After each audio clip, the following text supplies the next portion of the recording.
promise from Mike to pay Vincent is maybe that piece of paper costs them 10 cents, to issue $100,000 into circulation, and that's an exaggeration in their favor, justifying, it by the most cost that's conceivable. And so they write out a $100,000 promise from Mike to Vincent on this piece of paper, all right? Now, the first crime against us, however, is an amazing thing. Although they've just issued my promise to Vincent, they're going to require I pay it to them, and instead of retiring it from circulation as it was in the former case, or the natural lifespan of a promissory obligation, they're actually requiring me to pay it to them and laundering it into their possession instead of retiring it, destroying it. It does not exist in circulation. It becomes part of their possession. So their first incredible crime against us, if you can conceive of this, is that they artificially enrichen themselves without producing anything by merely intervening on our commerce or our right to issue promissory obligations to each other. They artificially enrichen themselves, first, to the extent of all principle that's ever necessary to finance anything into existence. And it basically becomes necessary to finance everything in this manner on account of this artificial multiplication of indebtedness which ensues, which is their second crime against us, because they multiply this artificial debt, which is not to them, but because the real creditor, Vincent, has been paid in full. What that means is my payments actually have to be retired from circulation as I pay them out. And this is actually mathematically perfected economy is the mathematic equivalent of barter. It's the way to do the math for barter conveyed by promissory obligations. Another way to say mathematically perfected economy. Another way to define it is the singular integral solution of the categoric faults of pretended economy, these being, number one, inflation and deflation, number two, being systemic manipulation of the cost or value of money or property, and number three, inherent irreversible multiplication of artificial indebtedness. So let's get our brain around mathematically perfected economy now that we've at least heard these things, whether or not we've, absorbed them. And believe me, if I quoted you, Thomas Jefferson, without any explanation, you would have no idea what he meant. But having this explanation and mastering it, you would know that if he said this, indeed, which is disputable, but if he had said, if the American people ever allow the banks to issue their currency, first by inflation and then by deflation, what does he mean by that? This can only refer to this inherent simultaneous deflation and inflation which have to occur in order to maintain a vital circulation subject to this obfuscation of the currency. All that's happening here, and this is an ancient ruse which precedes Christ by thousands of years, all that's happening here is people have intervened upon representative government everywhere in the world to convince either stupid or corrupt politicians to establish a central banking system in every country, and that system can have one and one only purpose, and that purpose is exploitation. Now, we shouldn't be objecting to these systems just because they're inherently terminal. In other words, we're going to suffer a global monetary failure here. It's inevitable. It's in the math. It's evident everywhere around you. There is no one who's promoted a plausible idea for anyone, anywhere, to present, to overcome the terminal faults of these systems. But to just as great an extent, really, these other crimes against us have make every other propriety or justice impossible. And they actually prescribe you have to think about this, and I don't want to explain it because I'm not even going to try and justify this thought, but I subject to you that you will find it indisputable that in order to prevail, obviously, in such an incredible crime against all humanity, that in effect representation itself has to be nullified. In other words, government has to be controlled and its processes have to be made so inefficient that if some person such as myself, 30 and 40 years ago, stands up and says, rights are present, and I've presented Mathematically Perfected Economy to every president since and including Gerald Ford. I have a paper, just beyond arm's reach, which was returned by the Obama administration, but requested by his campaign and sent just as requested and was returned to me unopened. And the reason is the people who received it know who I am, and they know that I am right. There is no alternate solution for inflation and deflation. There is no other solution for artificial multiplication of artificial indebtedness by interest into terminal failure. They know that they're wrong in this obfuscation. I've been advocating mathematically perfected economy for 40 years, and I haven't heard a valid argument against it yet. So these people are our enemies.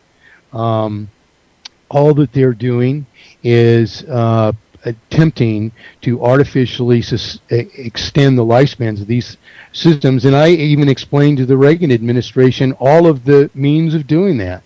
Back in the early 1980s, in fact, I provided the Reagan administration computer models in 1983 or 4, which actually calculate the maximum possible and maximum practical lifespans of any so-called economy based on interest-bearing debt. And they do that simply by reborrowing principal and interest at whatever the rates of interest and accumulating the further indebtedness until the sum of debt is so great that it can no longer be serviced, and that indicates the maximum possible lifespan of the system. And the models that I provided the Reagan administration, the first Reagan administration, by the numbers in those days, and I asked them, they asked me if I could, I had presented this material when he was to his campaign before he even received the Republican nomination, and they were very interested in it. But Reagan, evidently, although people lower in the campaign were very convinced of, what I was presenting, I offered to give him mathematic proofs that his proposed administrative, treatments would fail. In other words, he advocated that he could reduce federal tax rates 10% per year for 3 years, and this would eliminate price inflation, which exceeded 10%, and balance the federal budget. And I called him on it. I said, no. On the contrary, I can provide you mathematic proofs that your 10% per year reductions in federal tax rates will fail to even offset in price inflation exceeding 10%, much less solve its cause. Now, you understand from my explanation, you should be able to deduce at least what is the cause of price inflation. Well, as this artificial indebtedness is multiplied in proportion to our capacity to pay or a circulation, what that means is ever more of every unit of currency in circulation is dedicated to servicing debt versus sustaining the industry which is obligated to service the debt. It means that the industry then can only sustain itself by increasing its prices because its costs are going up. In order to maintain margins of solubility, it's got to increase its prices or suffer loss of former established patterns of profit until profit actually becomes impossible. And somewhere around that point, the industry is typically expatriated from that country. And where does it go? To a country that's either suffering more or suffering less. In the country that's suffering less, it might be able to afford to work for lower wages. In the country that's suffering more, the country's condemned to working for lower wages, and of course is less capable to afford the product, which nonetheless is still becoming more expensive because that industry, no matter where it's located, is still subject to this multiplication of artificial indebtedness. So that's basically what mathematically perfected economy is. It's a restoration of the proper right of individuals, individually and collectively, to issue their own promissory obligations, free of exploitation by such as a central banking system.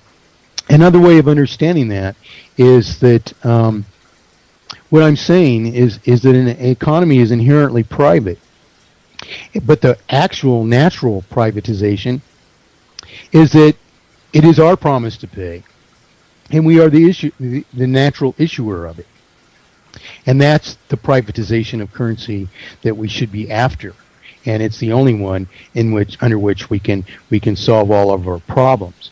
Whereas what a central banking system advocates is privatization, which allows them to serve as, in effect, as a mere publisher of our evidences of debt, getting us to pay that representation of wealth to them, allowing them to keep it, laundering it into their own possession, and then multiplying it perpetually by the stupendous facade that a 10-cent piece of paper, which they turn into our $100,000 promissory obligation, somehow comprises some kind of risk of non-payment that justifies interest, by which they multiply the $100,000 promise from me to Vincent into a promise to them for $100,000, which is increased to $300,000 or $400,000, and yet all along the way, while I'm paying against that 300 or 400 or 3 or 4 houses that I'm paying for one, the sum of indebtedness increases beyond that and beyond that and beyond that until no longer can any of us service our debt, because this sum goes up for all of us together. So this is a worldwide problem. It's basic common sense. It's about the denial of justice to humanity by a very few who dare not even debate this matter in public. All you have before you is evasion, and the evasion exists, I submit to you, because these people know what criminals they are. I think that's absolutely clear that they know. Would you say, Mike, for example, I was just making some notes while you were talking there. You hear a lot of people refer to the industrial military complex. Now, to my mind, I always viewed the complex that they refer to, if you will, as the banking military legal complex. And we spoke about that last night, where I was saying to you that the system you speak of, if that was introduced tomorrow while maintaining the present legal system, that the difficulties that the legal system itself interject into the area of dispute, so-called resolution. Basically, the legal system is doing the same thing as the financial system is doing in one regard. It looks like, or it tries to look like, it's resolving social problems, where in fact it actually, on occasion it might, but really what it's doing is it's increasing the problem, and it's an exponential increase too. And this is what I meant with some of the inferences that I interjected into my explanation, and I was amazed at how like-minded we were in terms of and the maturity, if you will, of your thinking, because what's happened is a matter of my, lifelong experience here. I mean,